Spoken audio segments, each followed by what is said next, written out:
Halo semuanya, selamat datang di channel Physics with Mr. Dana, sebuah channel di mana kita belajar fisika dengan cara melihat fisika lebih banyak daripada matematika. Ketika kalian sedang membaca sebuah materi tentang hukum Newton di buku fisika kalian, ada satu kata yang akan kalian temukan paling banyak muncul di buku itu. Kata apakah itu? Jawabannya adalah gaya. Sebagian besar hukum yang ditemukan oleh Isaac Newton membahas tentang gaya. Oleh karena itu, untuk bisa memahami hukum Newton dengan baik, kalian harus paham dengan baik juga apa yang dimaksud dengan gaya. Secara sederhana, gaya adalah tarikan atau dorongan. Jika gaya bekerja pada suatu benda, maka ada 6 hal yang mungkin terjadi pada benda itu. Pertama, jika awalnya benda itu diam, setelah dikenai gaya, benda itu akan bergerak. Kedua, jika awalnya benda itu bergerak, setelah dikenai gaya, benda itu akan diam. Ketiga, jika awalnya benda itu bergerak lambat, setelah dikenai gaya, benda itu akan bertambah cepat. Keempat, jika awalnya benda itu bergerak cepat, setelah dikenai gaya, benda itu akan bertambah lambat. Kelima, arah gerak benda itu menjadi berubah. Dan keenam, bentuk benda itu akan berubah.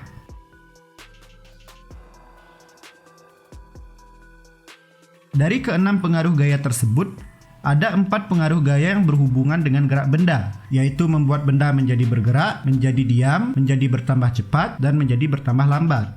Keempat hal ini diatur dalam 3 hukum yang disebut dengan hukum Newton tentang gerak, atau dalam bahasa Inggris disebut dengan Newton's Laws of Motion. Ketiga hukum ini sangat terkenal dan dipelajari oleh siswa SMP dan SMA di seluruh dunia. Dalam video ini, saya akan fokus membahas tentang perbedaan antara hukum Newton 1 dan hukum Newton 2. Hukum Newton 3 akan saya bahas spesial di video yang berbeda. Semua benda yang ada di sekelilingmu mengalami lebih dari satu jenis gaya yang bekerja padanya.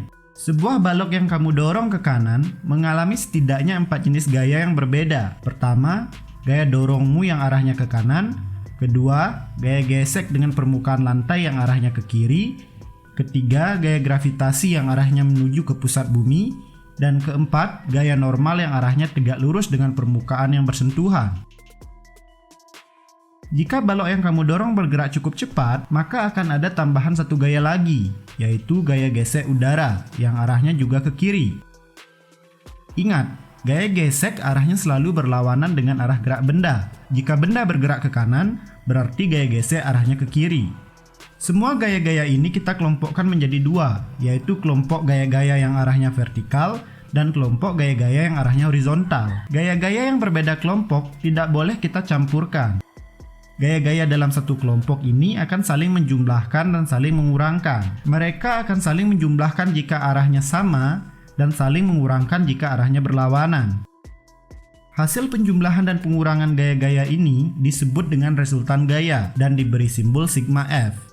Karena kita memiliki 2 kelompok gaya, yaitu kelompok gaya vertikal dan kelompok gaya horizontal, maka kita juga memiliki 2 jenis sigma F, yaitu sigma F ke arah horizontal yang kita beri simbol sigma Fx, dan sigma F ke arah vertikal yang kita beri simbol sigma Fy. Dari sini kita dapat menyimpulkan bahwa semua jenis pergerakan yang dialami benda ke arah horizontal atau mendatar diakibatkan oleh sigma Fx, dan semua jenis pergerakan yang dialami benda ke arah tegak atau vertikal diakibatkan oleh sigma Fy. Perubahan gerak yang dialami benda akibat dikenai gaya disebut dengan percepatan. Jika pada benda tidak terjadi perubahan gerak, alias benda itu tetap pada kondisi awalnya, maka benda itu tidak mengalami percepatan. Namun, jika pada benda itu terjadi perubahan gerak, seperti awalnya diam menjadi bergerak, atau awalnya bergerak menjadi diam, atau awalnya lambat menjadi bertambah cepat, atau awalnya cepat menjadi bertambah lambat, maka benda itu mengalami percepatan. Besar kecilnya percepatan yang dialami benda itu dihitung dengan rumus percepatan sama dengan resultan gaya dibagi dengan massa benda, atau disimbolkan dengan A sama dengan sigma F per M.